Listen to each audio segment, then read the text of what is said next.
বিসমিল্লাহির রহমানির রহিম। আসসালামু আলাইকুম রহমাতুল্লাহি ওয়া বারাকাতুহু। সৃষ্টির শুরুতে মানুষ যখন পৃথিবীতে বসবাস করত তখন তাদের আয়ুষ্কাল অনেক বেশি ছিল, তাই তারা দীর্ঘ সময় ধরে মহান রাব্বুল আলামিনের ইবাদত বন্দেগী করার সুযোগ পেত।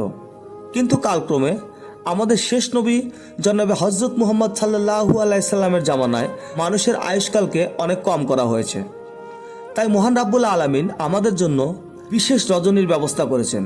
এইসব বিশেষ রজনীগুলোতে ইবাদত বন্দেগীর মাধ্যমে মহান রাব্বুল আলামিন আমাদের সুযোগ করে দিয়েছেন আমাদের গুনাহ মাফ করার এবং অল্প সময়ে বেশি পরিমাণে ইবাদত বন্দেগী করে মহান আল্লাহ রাব্বুল আলামিনের নৈকট্য লাভের সুযোগ করে দিয়েছেন।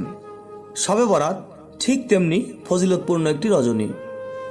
শবে বরাত শব্দটি ফার্সি শব্দ থেকে এসেছে।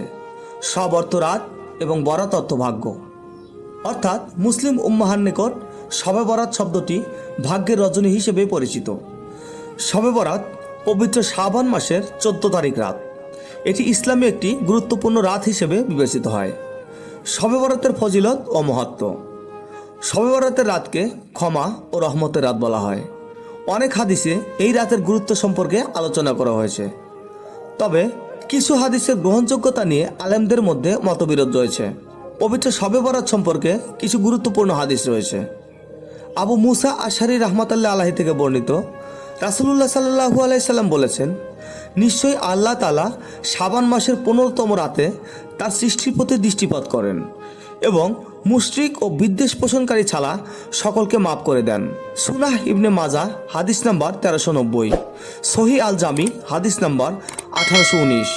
আল তিবরানি রাহমাতুল্লাহ আলাইহি বর্ণনা করেছেন, রাসূলুল্লাহ সাল্লাল্লাহু আলাইহি সাল্লাম বলেছেন, যখন শাবান মাসের মধ্যবর্তী রাত অর্থাৎ শবে বরাত আসে তখন তোমরা রাত জেগে ইবাদত করো এবং দিনে রোজা রাখো, কারণ এই রাতে সূর্য অস্ত যাওয়ার সঙ্গে সঙ্গে আল্লাহ তাআলা পৃথিবীর নিকটবর্তী আসমানে অবতরণ করেন এবং বলেন, কেউ কি ক্ষমা প্রার্থী, আমি তাকে ক্ষমা করব।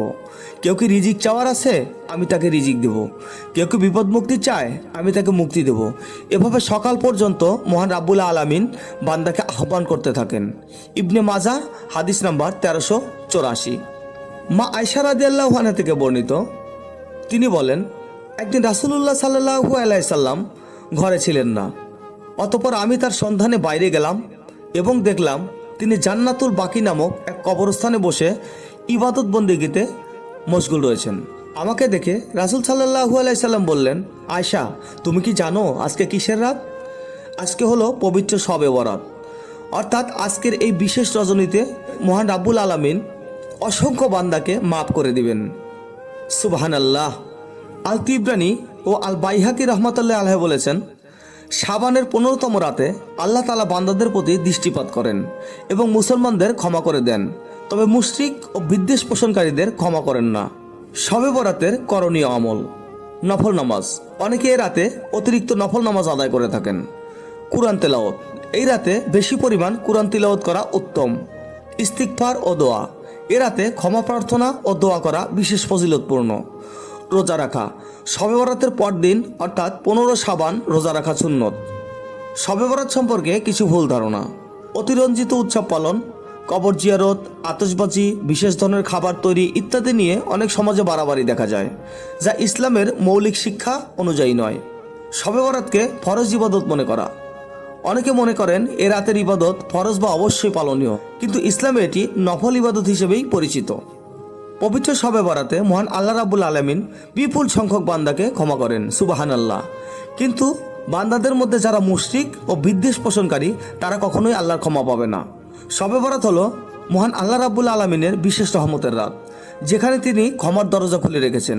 তবে এ ব্যাপারে ভিত্তিহীন বিশ্বাস ও কুসংস্কার থেকে বিরত থেকে সহিহ হাদিস অনুযায়ী আমল করাই উত্তম। আল্লাহ আমাদেরকে সহিহ হাদিস অনুযায়ী আমল করার তৌফিক দান করুন। আমা তৌফিক ইল্লা বিল্লাহ। আসসালামু আলাইকুম রহমতুল্লাহি ওয়া বারাকাতুহু।